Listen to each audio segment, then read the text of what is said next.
Badan Pusat Statistik mengumumkan indeks harga konsumen pada Agustus 2020 minus 0,05% alias deflasi.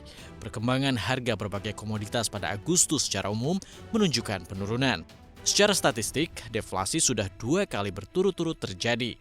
BPS juga mencatat terjadi deflasi pada Juli 2020 sebesar 0,10%. Ini bisa jadi tanda yang tidak menyenangkan bagi ekonomi di tanah air. Deflasi pada Juli sampai Agustus memberi gambaran bahwa konsumsi rumah tangga pada kuartal 3 2020 belum bisa diharapkan. Padahal konsumsi rumah tangga berkontribusi lebih dari 50% terhadap pembentukan produk domestik bruto Indonesia. Peluang pertumbuhan negatif seperti pada kuartal 2 tahun ini dimungkinkan terjadi. Pemerintah pun menargetkan ekonomi Indonesia di kuartal 3 di rentang 0 hingga minus 2%.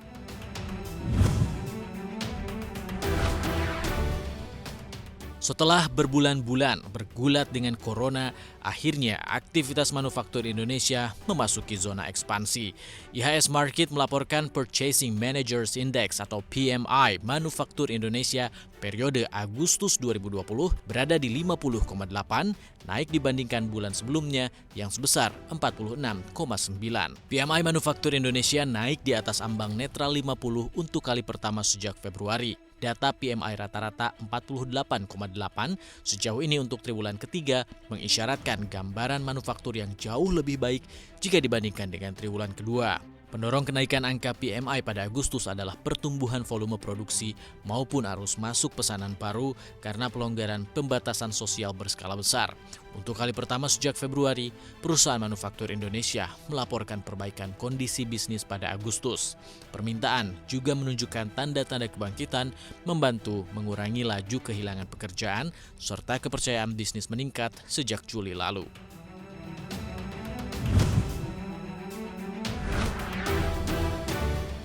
Belum menemui titik cerah bakal berakhirnya pandemi COVID-19 membuat ketidakpastian di dunia maupun di dalam negeri. Indonesia pun masih membutuhkan sejumlah stimulus pemulihan ekonomi pasca pandemi di 2021. Untuk itu, Kementerian Keuangan merencanakan tetap akan menggelontorkan dana pemulihan ekonomi nasional atau dana PEN. Rencananya dana PEN di 2021 akan dikucurkan sebesar 356,5 triliun rupiah. Menteri Keuangan Sri Mulyani menyatakan dana PEN 2021 akan dialokasikan untuk distribusi vaksin dan bansos demi mendukung daya beli untuk masyarakat ke bawah serta UMKM yang terdampak serta koperasi. Penurunan anggaran pemulihan ekonomi nasional pada 2021 didasarkan pada perkiraan biaya untuk penanganan pasien COVID-19 yang akan jauh lebih berkurang dibandingkan kondisi di tahun 2020.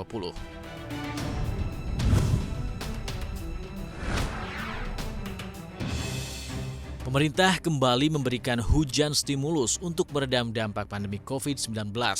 Kali ini, pemerintah Jokowi resmi memberikan pulsa gratis bagi PNS dan mahasiswa. Nominal bantuan pulsa atau paket data yang diberikan pemerintah bervariasi mulai dari Rp150.000 hingga Rp400.000 per orang per bulan. Untuk PNS setingkat eselon 3 atau setara ke bawah, biaya komunikasi dan paket data ditetapkan sebesar Rp200.000 per orang tiap bulannya. Sementara untuk pejabat setingkat eselon 1 dan 2 atau yang setara dengannya diberikan bantuan sebesar Rp400.000 per orang per bulan. Belay tersebut juga menegaskan bantuan pulsa atau paket data tidak diberikan kepada seluruh PNS, melainkan hanya kepada pegawai yang dalam pelaksanaan tugasnya sebagian besar membutuhkan komunikasi secara daring. Selanjutnya, besaran bantuan untuk mahasiswa yang melaksanakan kegiatan belajar secara online ditetapkan sebesar Rp150.000 per bulan. Kebijakan tersebut berlaku mulai 31 Agustus sampai 31 Desember 2020.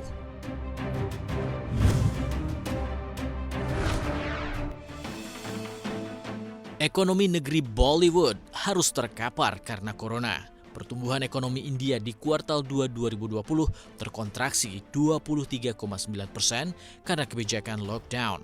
Investasi turun 47% dibandingkan dengan tahun sebelumnya, sementara konsumsi rumah tangga menyusut hampir 27%. Kemerosotan ekonomi India lebih buruk dari perkiraan ekonom dan menjadi salah satu negara yang mengalami kemerosotan ekonomi paling parah akibat corona.